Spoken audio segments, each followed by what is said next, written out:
Good morning students. मैं आपको नेताजी का चश्मे पाठ का रिवीजन करवा रही हूँ। अभी तक का मैंने आपको बताया था कि नेताजी के बारे में कि कस्बा जो था बहुत बड़ा नहीं था, कुछ पक्के मकान थे, एक बाज़ार था, लड़के और लड़कियों के एक एक स्कूल, सीमेंट का छोटा सा कारखाना था, 2 ओपन एयर सिनेमा घर थे और नगर पालिका थी। नगर पालिका इस कस्बे में कुछ ना कुछ छोटे मोटे कार्य किया करती थी। नगर पालिका के अधिकारी या बोर्ड ने बाजार के मुख्य चौराहों पर संगमरमर पत्थर से बनी नेताजी सुभाष चंद्र बोस की प्रतिमा लगा दी थी। प्रतिमा मैंने बताया है कि कहते हैं मूर्ति लगा दी थी। यह कहानी उसी प्रतिमा मूर्ति के बारे में है। मूर्ति को देखकर ऐसा लगता था कि किसी स्थानीय कलाकार से जल्दी जल्दी में बनवाकर चौराहे पर मूर्ति लगा दी गई हो। मैंने यहाँ तक का बताया था। पहले मैं आपको फिर से वर्ड मीनिंग इस पहरे के बता देती हूँ।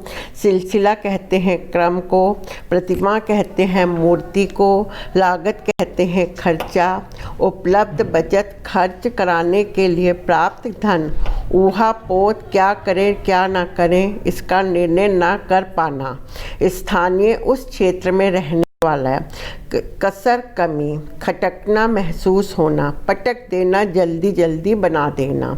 बस्ट कहते हैं मुख या छाती के ऊपरी भाग की बनाई गई आकृति, और कमसीन कहते हैं सुंदर। अब मैं आज को इसका सेकंड पैरा पढ़ा रही हूँ। इम्पॉर्टेंट पैरा है। क्या है? पूरी बात तो अब पता नहीं है, लेकिन लगता है कि देश के अच्छे मूर्तिकारों की जानकारी नहीं होने और अच्छी मूर्ति की लागत का अनुमान उपलब्ध बजट से कहीं बहुत ज़्यादा होने के कारण काफ़ी समय के ऊहापोत और चिट्ठी पत्रों में बर्बाद हुआ होगा। यहाँ पे लेखक बता रहे हैं कि जब मूर्ति अच्छी नहीं बनती है तो लेखक कहते हैं ऐसा लगता है कि मूर्तिकार अच्छा नहीं था, उसे पूरी तरह से मूर्ति बनाने की जानकारी नहीं थी, या बजट में कमी होने के कारण उनके मन में ऊहापोत मतलब कि क्या है, हर समय क्या करें क्या ना करें इस बात का वो निर्णय नहीं ले सकते थे। उन अधिकारियों के मन में यह बात हर समय उपलब्ध हो रही थी कि चिट्ठी पत्रों और चिट्ठी पत्रों में वो लिख कर इस बात को क्या करते थे, अपने समय को बर्बाद कर रहे थे। क्या है?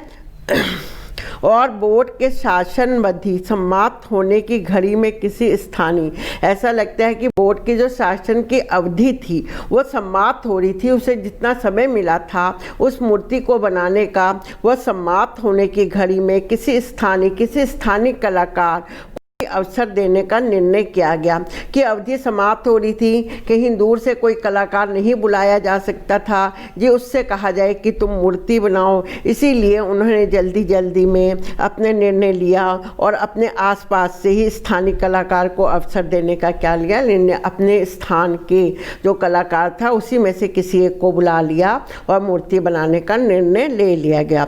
और अंत में कस्बे के इकलौते हाई स्कूल के इकलौते, उस कस्बे में एक ही इकलौता मतलब एक ही क्या था, हाई स्कूल था, और उस हाई स्कूल में भी केवल एक ही ड्राइंग का मास्टर था मान लीजिए, और उस मास्टर का नाम मोतीलाल था जी को ही यह काम सौंप दिया गया होगा, जो महीने भर में मूर्ति बनाते पटक देना मतलब मूर्ति बनाकर तैयार करने लेने का विश्वास दिला रहे थे। उन्होंने मोतीलाल जी ने कहा कि मैं 1 महीने में अच्छी सी मूर्ति बनाकर तुम्हें दे दूंगा। इसीलिए उन्होंने उस स्थान के इकलौते हाई स्कूल के इकलौते ड्राइंग के मास्टर को बुलाकर मूर्ति बनाने का काम कर लिया था। इसका पहला क्वेश्चन आ सकता है इस पैरे में से, मूर्ति बनाने के लिए स्थानीय कलाकार को ही अवसर देने का फैसला क्यों लिया गया होगा? क्या मूर्ति बनाने के लिए स्थानीय कलाकार को ही अवसर देने का फैसला लेने के पीछे निम्नलिखित कारण थे। पहला, नगर पालिका को अच्छे मूर्तिकारों की जानकारी नहीं होगी। दूसरा, अच्छी मूर्ति की लागत बचत से कहीं अधिक होगी। तीसरा, पत्राचार में अधिक समय बर्बाद हो गया होगा। चौथा, बोर्ड का कार्यकाल समाप्ति के निकट होगा। इम्पॉर्टेंट क्वेश्चन है आगे। गद्यांश में नगर पालिका जैसे स्थानीय निकायों की कार्य प्रणाली पर किस प्रकार व्यंग्य किया गया है। गद्यांश में नगर पालिका जैसे स्थानीय निकायों की कार्य प्रणाली पर यह व्यंग्य किया गया है कि यह निकाय किसी महत्वपूर्ण मामले में तुरंत निर्णय नहीं ले पाते हैं। वे अपनी जिम्मेदारी को दूसरों पर डालने का प्रयास करते हैं तथा कार्य पूरा करने के लिए अनावश्यक समय लेकर अंत में जैसे तैसे कार्य पूरा करने का फैसला करते हैं। तीसरा प्रश्न है इसमें, मूर्तिकार ने नगरपालिका के अधिकारियों को क्या आश्वासन दिया। जो है मूर्तिकार ने नगरपालिका के अधिकारियों को कहा कि वह 1 महीने में ही मूर्ति बना देंगे। तो उन्होंने क्या कहा था, हम 1 महीने में ही इस मूर्ति को बनवा देंगे। मैंने आपको इसका सेकंड पैरा पढ़ाया है, कल इसका थर्ड पैरा पढ़ेंगे हम।